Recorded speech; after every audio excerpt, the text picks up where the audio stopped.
wedda musaba part 2 era nakakano njibaleetedde bannange wedda mbitayita mu comment section comment zamwe zonna nziyisizaamu era nzisomye sirina comment nemugendeseeyo kubanga wedda mundaba mbateekerako ka like kitegeeza zonna nkoze ki zonna nziyisizaamu musabye part 2 nga obujulizi bwa mami mubaleetedde mami azze okubeebaza neyebaza Nyazaala nagamba Nyazaala webale kugumiikiriza munnange webale butakanda mwana biki neyebaza omwami Pastor Byungo bannanga deserving oba kikinze simanyi nakumanya kubanga Pastor Byungo abasajja b'ennaku zino amugumiikiriza emyaka 10 full years pambi nga alinze agambye pastor yote yagambako ku kyamwana tanyegangako nti oba kino nti oba kiri omusajja ambeereddewo mu buli mbeera yonna era Pastor Byungo ne bamuwa ebimuli bye okitegeera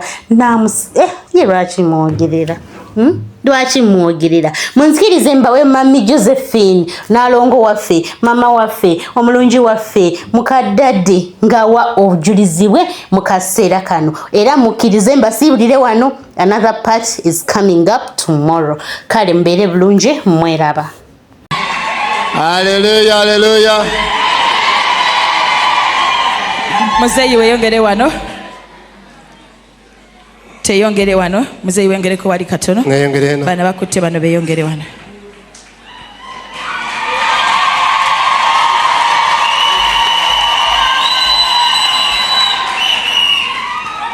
Haleluya. Naffe tuzze okwebaza ku lunaku lwa leero. Olw'ekyamagero kyaffe tusinza Katonda. Nze nga sinnaba kwogera nnyo kansooka omukyala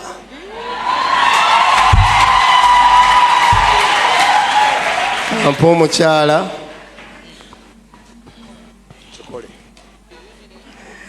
Haleluya, haleluya. Biba bironga bise Empela yange biba bironga bise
babiyita biro na biseera.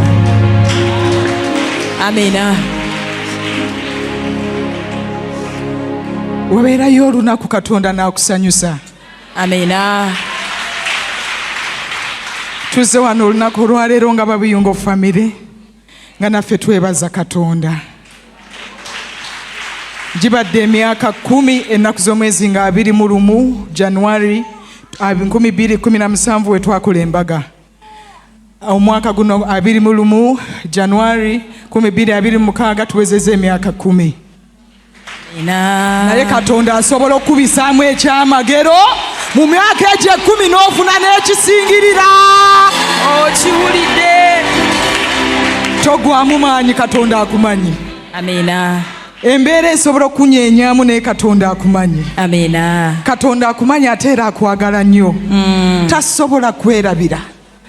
Kasita oba ng'okyassa babiyita biro. Mu byonna neebaza Katonda Kitaffe, Katonda Omwana ne Katonda Omwoyo wa Mukama. Tubasaamu ekitiibwa mubakubira engalo ez'amaanyi. Tweyanziza Katonda Kitaffe, Omwana n'Omwoyo Omutukuvu. Nzaani ayonsa oluvannyuma lw'emyaka egyo gyonna? Nzaani alina abaana bakaabira mu nnyumba?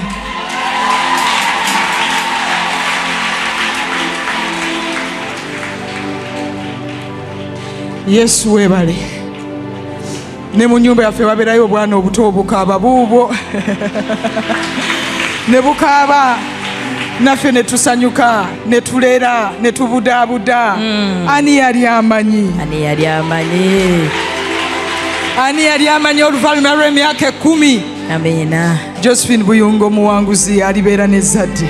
Amina. Tekiriiko myaka. Kugambye tekiriiko myaka, mulokole. Saara myaka 9 yafuna ezzadde. Ekyo emyaka gy'olina mitono nnyo mu maaso ga Mukama. Amina. Naye biba biro. Nziza okuzzaamu amaanyi. Katonda gy'ali ne kunnamulonda akyakola.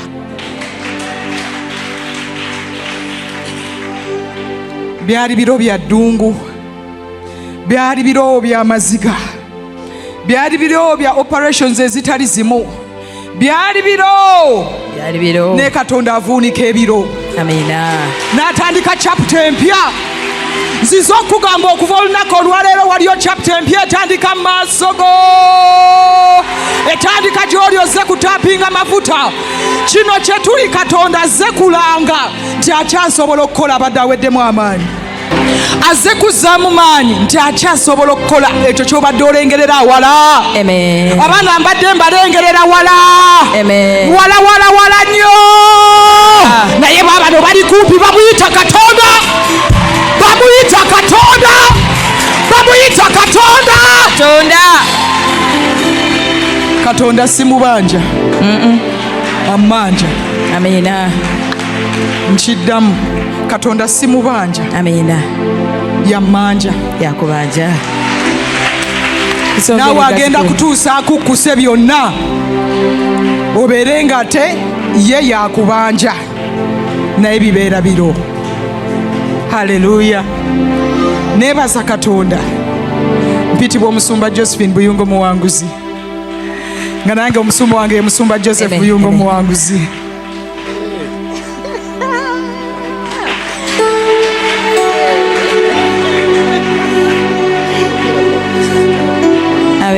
Omwami Pastor Joseph Buyungo muwanguzi, abasumba abaami n'abakyala batukoze bulungi, wamu n'abasumba mu kifo kino bongere engalo ez'amaanyi.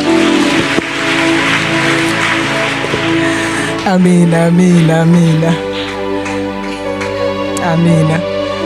Byonna neebaza Katonda. Tebibadde byangu. Naye lwali lunaku lumu omwaka oguwedde ennaku 3. Gwali mwezi gwa bisa, kuzaala bisa, si weewaawo. Mukama n'aŋŋamba ennaku 10 ezisembayo keeranga ku kyaki. Nalekangayo musumba. Naye nga simanyi Mukama alina kyateekateeka. Ebintu bino birimu okugonda.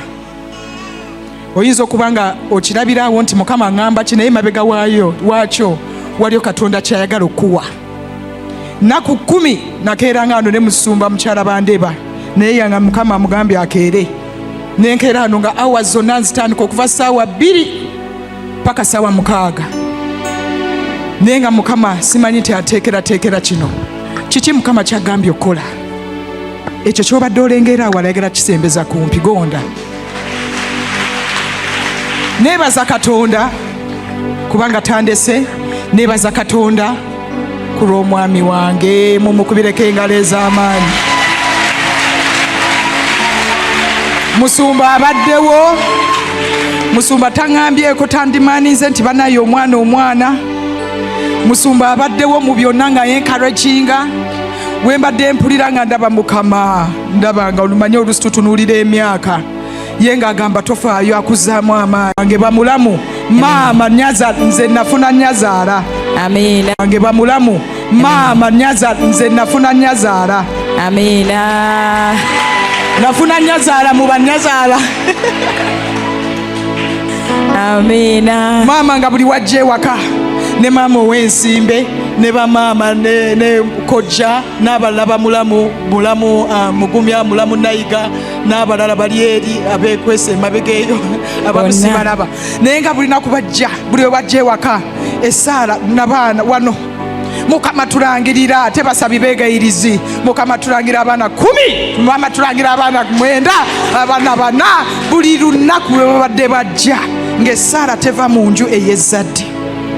Maama mbaagala nnyo, Mukama abongera omukisa. Amiina. Mwebale kuyimirira kojja, Mukama abanjagalire. Nga nvudde ku ekyo, waliyo famire yange, famire taata wange yayingira mu maka tasobodde kubaawo, najja n'agamba Mukama, n'awanika emikono wa myaka 83, n'awanika emikono n'agamba mu nnyumba eno omwana wange abeeremu n'ezzadde. Amiina.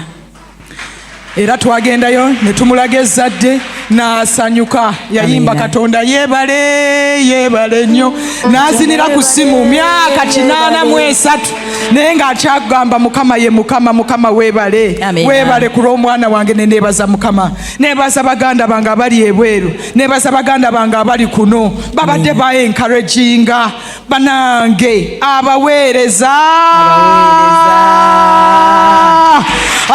mu kifo kino. Mukama abongera omukisa. Mwebale kunjagala, mwebale kuyimiriramu nange, mwebale musigadde mumpita maama.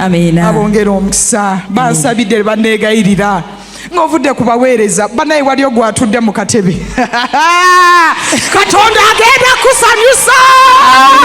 Mwebale kutwagala, mwebale kuyimiramu nange. Manyi weegayiridde, manyi owaddeyo saddaaka, manyi okoze kyonna ku lwange, ku lw'omwami Pastor Joseph Wangzi, ku lw'abaana bange, ku lw'obufumbo bwange.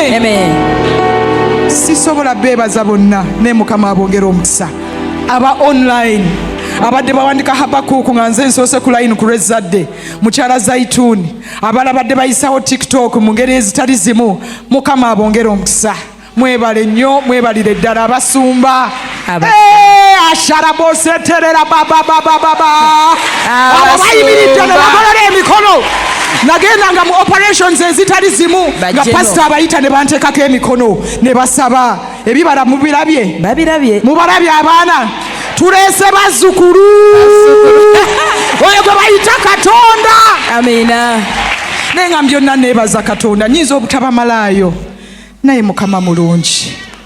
Nkusibira ekigambo nga mmaliriza, babiyita biro na biseera.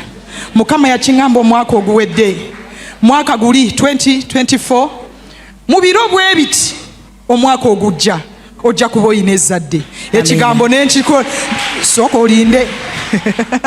Ekigambo nenkitwalira eddoboozi nerina mu biro bwe biti. Twali mu kalakata, mu biro bwe biti omwaka ogujja ojja kufuna ezzadde. Nsooka kufuna ezzadde eddoboozi ne liddamu ne gasa kugamba ne neebaza Katonda, nkugambye babiyita biro na biseera. Ng'avudde ku ekyo yandaga ne mu kwolesebwa. Twali tugenda akatuva mu kalakata, nandaga nga nva mu theatre n'abaana aba. Naye nga nali ngaasumagira Musumba avuga ne mba ngaasumagira. Mukama n'akindaga nga bali aba tuva mu theatre. Neebaza Katonda Kitaffe, Omwana n'Omwoyo wa Mukama nti tebayiwa ezzadde liryo nga bwe yalindaga. Mukama mwebaza, ekitiibwa n'ettendo mbimuddiza mu linnya erya Yesu. Mukama abongera omukisa.